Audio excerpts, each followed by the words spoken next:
आप देख रहे हैं लाइव 7। नमस्कार, लाइव 7 विशेष में आपका स्वागत है। मैं हूं ज्ञान रंजन। विशेष में आज हम बात करेंगे जयराम के रोड मैप से मचा हड़कंप। दोस्तों, लोकसभा चुनाव में तो आपने देख ही लिया, एक अकेला भी भारी पड़ सकता है। एक अकेला अगर किसी रणनीति को लेकर चलता है, एक अकेला अगर कुछ ऐसे मुद्दे को छूता है जो मुद्दा मौजू हो समाज के लिए, जो मुद्दा मौजू हो राज्य के युवाओं के लिए, तो जाहिर तौर पर उनको समर्थन लोगों का मिलता है। और यही चीज लोकसभा चुनाव में जयराम महतो की पार्टी JBKSS को लेकर देखने को मिली कि 3 लोकसभा सीटों पर तीसरे स्थान पर रहे। एक लोकसभा सीट पर तो दोनों ही प्रत्याशी को, चाहे वो NDA का प्रत्याशी हो या फिर INDIA गठबंधन का प्रत्याशी हो, दोनों के नाको चने चबा दिए। बहरहाल आज जो विषय मैंने लिया है कि आखिर क्यों मचा है जयराम के रोड मैप को देखते ही, रोड मैप को लेकर के विभिन्न राजनीतिक दलों में हड़कंप। वजह साफ है, फिर जयराम महतो उन्हीं मुद्दों को लेकर के चल रहे हैं जिन मुद्दों को उन्होंने देखा कि लोकसभा चुनाव में अगर उस पर और गहरी तरीके से रणनीति तैयार की जाती तो कुछ और परिणाम देखने को मिल सकते थे। कहां कहां चूक हुई, पहले तो इस पर जयराम महतो की पार्टी JBKSS ने विश्लेषण किया और उस विश्लेषण में 2-3 चीजें जो साफ तौर पर दिखाई दी।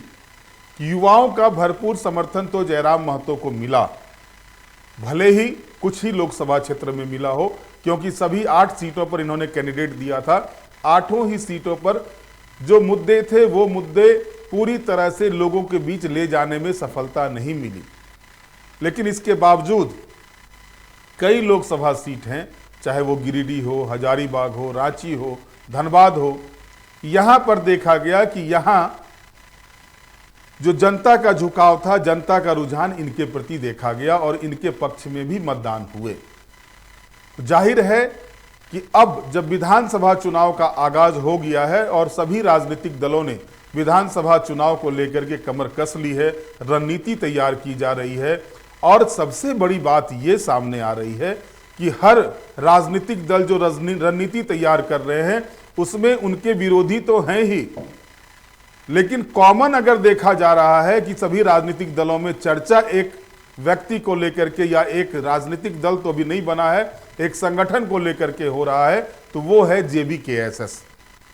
तो ये एक बहुत बड़ी चीज होती है कि अगर 2 साल के भीतर युवाओं की एक मंडली निकलती है और 2 साल के बाद होने वाले चुनाव में अगर उस युवा मंडली की चर्चा विभिन्न राजनीतिक दलों में होनी शुरू हो जाती है, तो कह सकते हैं कहीं ना कहीं उन्हें आंतरिक रूप से लोगों का समर्थन मिल रहा है, जनता का समर्थन मिल रहा है।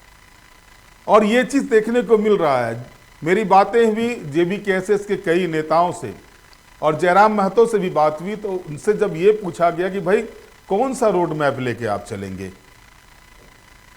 क्या रणनीति होगी आपकी, कहां चूक हुई आपकी, तो उन्होंने जो चीजें बताई, जिन बिंदुओं पर गौर कराया, उन्होंने कहा कि साहब, हाईकोर्ट का अगर वर्डिक्ट आता है या हाईकोर्ट ये कहता है कि रिम्स जैसी संस्था को बंद कर देना चाहिए अगर नहीं चला पाती है सरकार, तो ये हमारे लिए दुर्भाग्य की बात है कि राज्य का सबसे बड़ा अस्पताल और उसकी दुर्दशा पर अगर हाईकोर्ट की तरफ से निर्देश आता है, हाईकोर्ट की तरफ से अगर उस पर किसी तरह का वक्तव्य आता है, तो ये सोचने को मजबूर करती है। शिक्षा की जो स्थिति है, 35,000 स्कूल हैं पूरे प्रदेश में और 35,000 स्कूलों में 3 लाख शिक्षकों की आवश्यकता है, जो पद खाली है।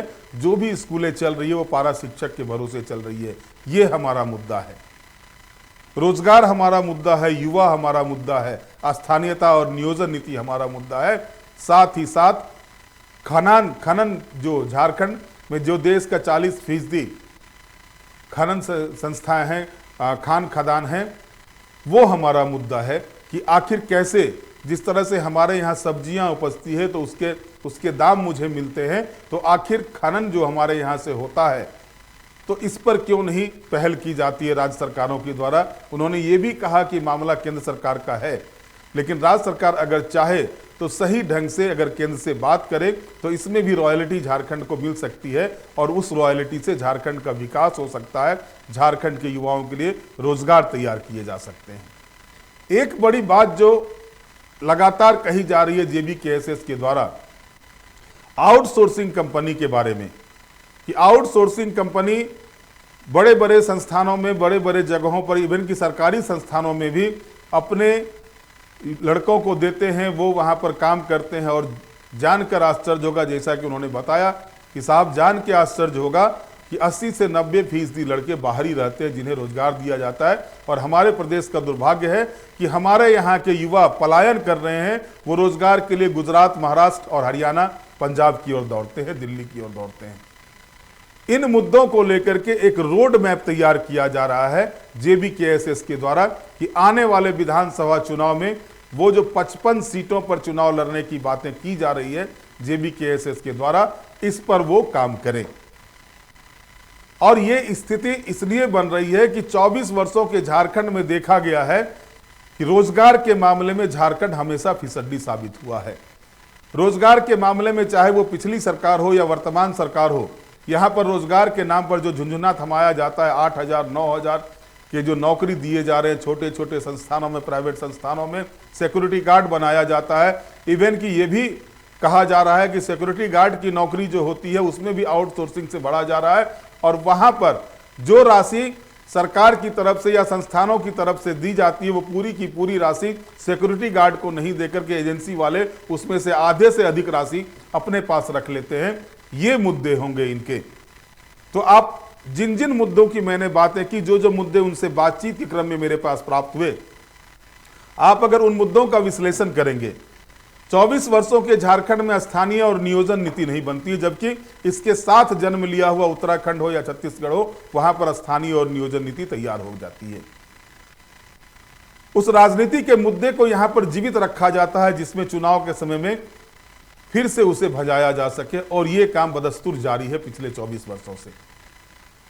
1932 खतियान की बात सभी राजनीतिक दल करते हैं, लेकिन 1932 खतियान को कैसे लागू किया जाए, उसमें क्या क्या समस्याएं आ रही हैं लागू होने में, या उस समस्याओं को कैसे दूर किया जाए। जो विधेयक बनाए जाते हैं कि सरकार जो कानून बनाती है, विधेयक बनाते हैं, उसमें किस तरह से वो उन चीजों को रखे जिसके कारण से वो कार्य पूरी तरह से फलीभूत नहीं हो रहा है, इस पर चर्चा नहीं होती है। लेकिन राजनीति 1932 की होते रहती है।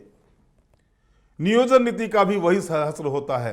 कभी भाषाई आधार पर लड़ाई होती है, कभी हिंदी जैसे भाषा को दोयम दर्जे में डाल दिया जाता है। तो ये स्थिति इस प्रदेश की है, और इस स्थिति में एक पार्टी जो है, एक संगठन जो है JBKSS, इसी मुद्दे को लेकर के आगे बढ़ रहा है। और उसका नजीर आपको प्राप्त हुआ लोकसभा चुनाव के दौरान, जहां पर कि गिरिडीह, रांची और हजारीबाग संसदीय क्षेत्र में JBKSS के कैंडिडेट तीसरे स्थान पर रहे। और ऐसा नहीं है कि तीसरे स्थान पर वो थोड़े बहुत वोट ला कर रहे, अच्छे वोट लाए, 1.5 लाख से ऊपर वोट लाए। इवन की गिरिडीह में तो 3.5 लाख से ऊपर वोट आया। तो जाहिर तौर पर अब जो रणनीति इनकी तैयार की जा रही है, वो रणनीति इन्हीं मुद्दों को लेकर के है। और अब बचा क्या, मैंने कहा हरकंप मचा हुआ है। जाहिर तौर पर उन राजनीतिक दलों के साथ हरकंप मचा हुआ है जिन्होंने राज्य का सत्ता सुख भोगा है, चाहे वो झारखंड मुक्ति मोर्चा हो, कांग्रेस हो, RJD हो, BJP हो, आजसू हो। इन सभी राजनीतिक दलों ने राज्य में सत्ता सुख भोगा है। लेकिन इन मुद्दों की आवाज आजसू भी उठाता है, इन मुद्दों की आवाज झारखंड मुक्ति मोर्चा भी उठाता है। अब इन मुद्दों के साथ तो भारतीय जनता पार्टी भी हो गई है, लेकिन नतीजा सिफर रहता है, नतीजा कुछ नहीं निकलता है। आखिर इस स्थिति से झारखंड को छुटकारा कब मिलेगा, और इसी मुद्दे को लेकर, इन्हीं विषयों को लेकर के आप देखें कि जैसा कि मैंने बताया कि JBKSS के द्वारा जो है सो इसी पर रोड मैप तैयार किया जा रहा है कि कैसे इन सारे मुद्दों का निपटारा होगा। और ये तब तक नहीं हो सकता है जब तक कि कोई न कोई मुद्दे इस तरह के हों जिस पर कि विधानसभा से सॉलिड कानून बने, सही तरीके से वहां पर जो है सो इस पर काम हो, इस पर बात हो। आप संस्थानों को देख लें, छोटे छोटे संस्थानों को देख लें, वहां पर जो बातें इनके साथ मेरी हुई, उनका यह कहना है कि कम से कम चतुर्थ और तृतीय वर्ग की जो नौकरी है उसमें तो स्थानीय लोगों को ज़्यादा से ज़्यादा भागीदारी मिले, और इस पर जो है सो राजनीति लगातार होती रही है। लेकिन हाँ, हमारे साथ जयराम महतो जी जुड़ गए। जयराम जी, स्वागत है आपका। जी धन्यवाद।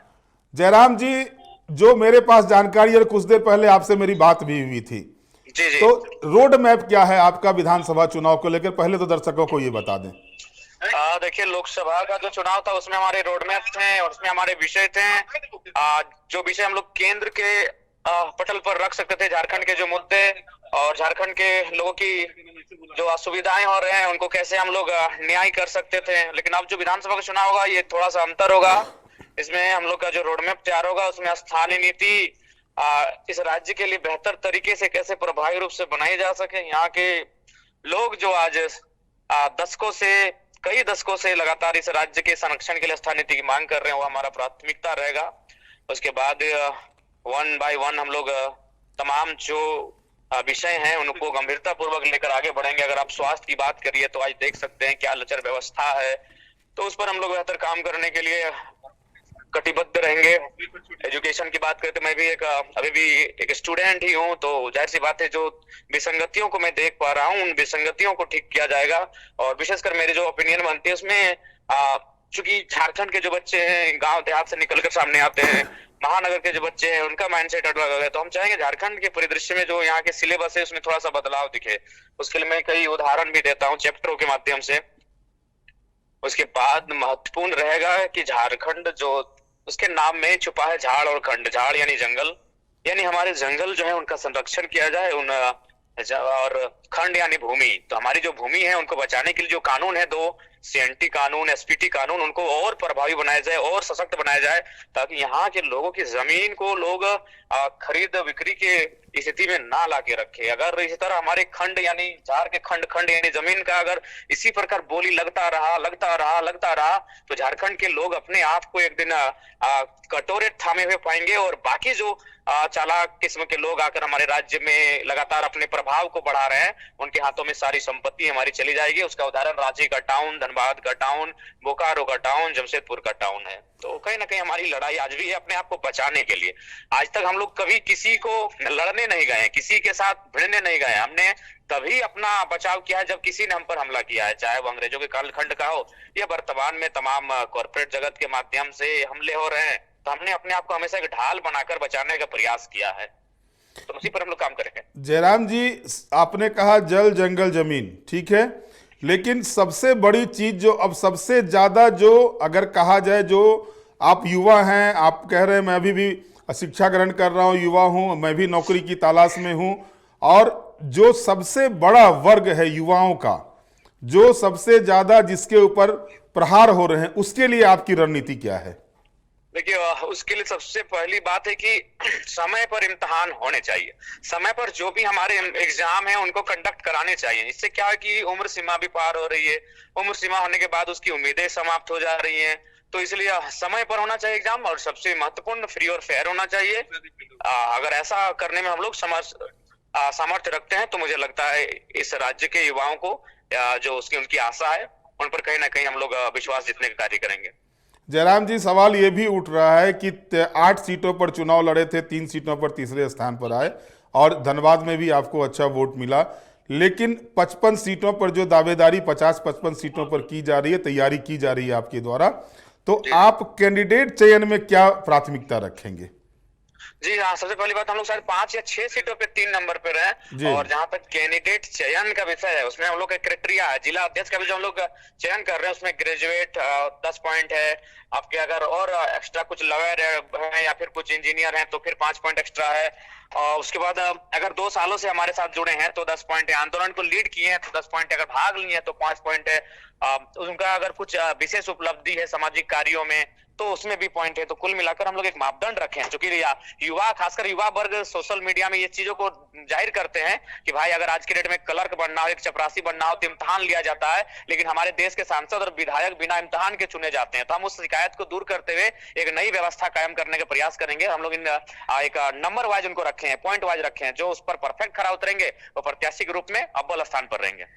जयराम जी, सवाल ये भी उठ रहा है कि जो आर्थिक मार पड़ रही है चुनाव में, जी और ये आपने झेला होगा लोकसभा चुनाव के दौरान। जी जी, निसंदेह झेला, जोरदार तो तरीके से झेला। इस आर्थिक विषमता, जो आर्थिक स्थिति जो है, इसके लिए आपकी पार्टी क्या तैयारी कर रही है? देखिए, नो डाउट इसके लिए हमारी तैयारी यही है कि जनता को कन्विंस ही करना कि जनता बिना किसी भय के, बिना किसी दबाव के और बिना किसी लोभ के मतदान करे। वही हमारा प्रयास है, क्योंकि अगर फिर हम लोग उसी परिपाटी को दोहराएंगे तो फिर बदलाव की गुंजाइश नहीं रख सकते हैं।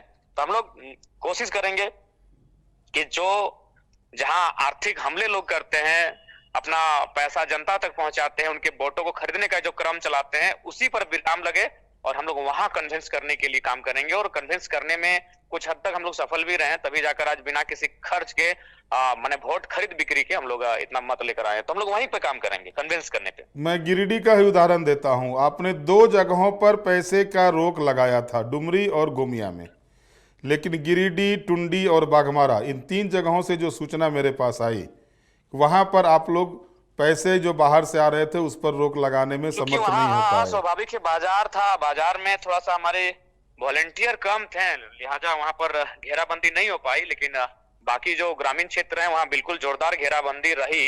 और कुछ सरकारी कर्मचारियों का भी सहयोग रहा, उनके पैसे का आदान प्रदान करवाने में। ये सूचना भी हमको मिली, उनकी गाड़ियों में रखकर पैसे पार होते थे। तो खैर वो तो हमारे पास प्रमाण नहीं, इसलिए इस पर विशेष बात नहीं करेंगे। लेकिन ये सत्य रहा कि हम लोग घेराबंदी किए थे। कुछ हद तक हमारी घेराबंदी सफल रही, कहीं कहीं टूटी। और विपक्ष के जो राजनेता हैं, उनके जो कार्यकर्ता हैं, वो पैसे लेकर गाँव तक पहुंचे हैं, लोगों के बीच पहुंचे, नो डाउट। जयराम जी, ये तो ठीक है कि आरोप लग रहे हैं, हमारे पास भी सबूत नहीं है, ना आपके पास सबूत है कि हम लोग दिखा सके इस चीज को।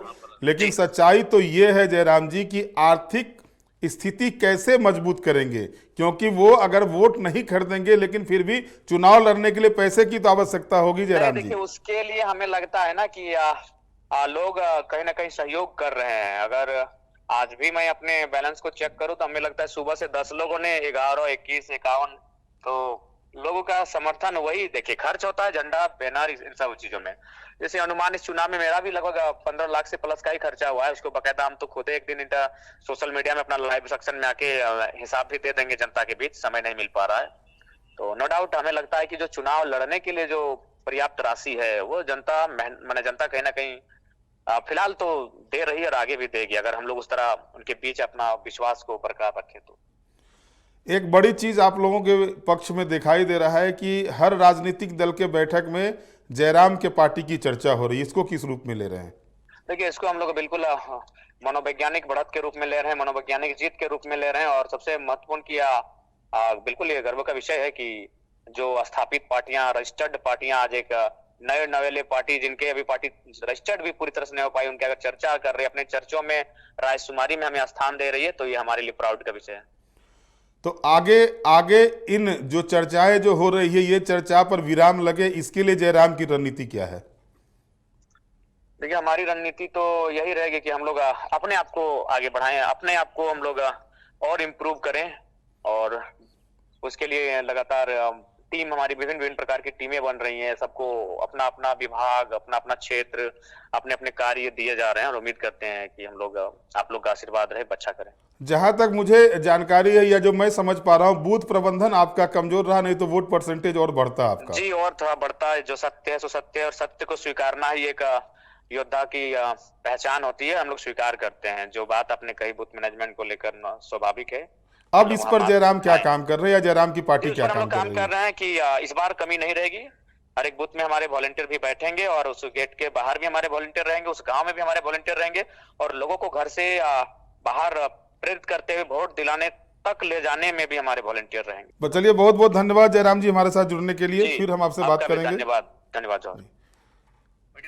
तो अभी आपने देखा कि जयराम महतो सीधे तौर पर हमारे साथ फोन लाइन पर जुड़े हुए थे, और उन्होंने जो बातें कही कि क्या क्या रणनीति उनकी रहेगी। जाहिर तौर पर मुद्दे मुख्य होते हैं चुनाव में, और मुद्दे जो उठाए हैं इस जयराम महतो की पार्टी ने या जयराम महतो के जो JBKSS है उसके द्वारा, वो मुद्दे सीधे तौर पर झारखंड के युवाओं को, झारखंड की जनता को छू रही है, टच कर रही है।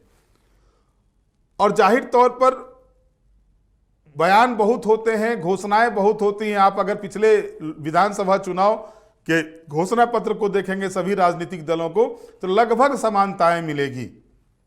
और सबसे बड़ी बात यह है कि JBKSS के द्वारा ये नहीं कहा जा रहा है कि मैं ये कर दूंगा, इतना पैसा दे दूंगा, 2,000 का मानदेय दूंगा तो 5,000 का मानदेय दूंगा, 7,000 का मानदेय दूंगा, किसानों का ऋण माफ कर दूंगा। ये बातें नहीं हो रही है।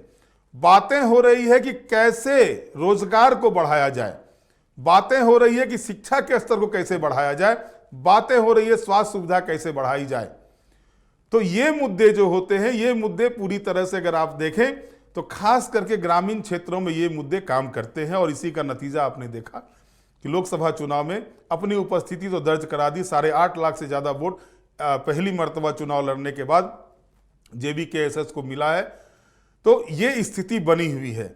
और इसके बाद अब जो रणनीति बन रही है, अब आप देखें कि जो जानकारी मेरे पास आ रही है कि घोषणा पर महाघोषणा ये तैयारी हो रही है कि अगर कोई विरोधी दल ये घोषणा करता है कि मैं इतना राशि जो है सो इनको दूंगा, पुरस्कार के रूप में दूंगा, अगर बेरोजगारों को मैं 7,000 सालाना भत्ता, मासिक भत्ता दूंगा, तो दूसरी पार्टी इस तैयारी में लगी हुई है कि मैं इसे 10,000 क्यों नहीं कर दूं। तो कई इस तरह की चीजें हो रही, लेकिन मूल विषय जो होता है, मूल विषय अभी भी नहीं दिखाई देता। पिछली बार ही सरकार ने घोषणा की थी कि हर वर्ष 5 लाख लोगों को रोजगार देंगे, नहीं हो पाया।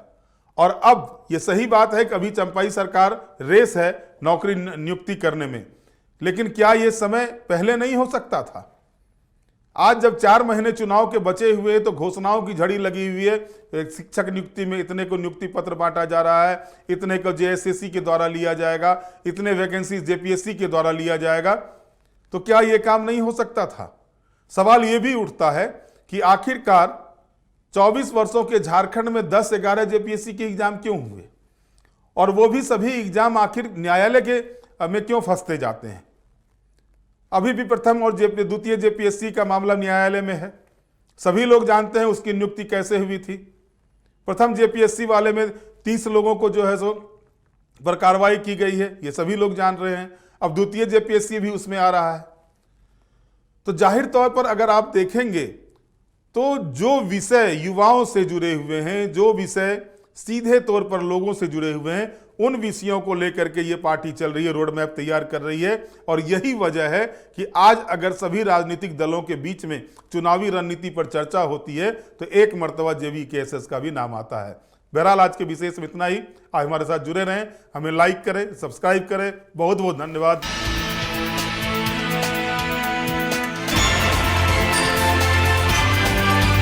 आप देख रहे हैं लाइव 7।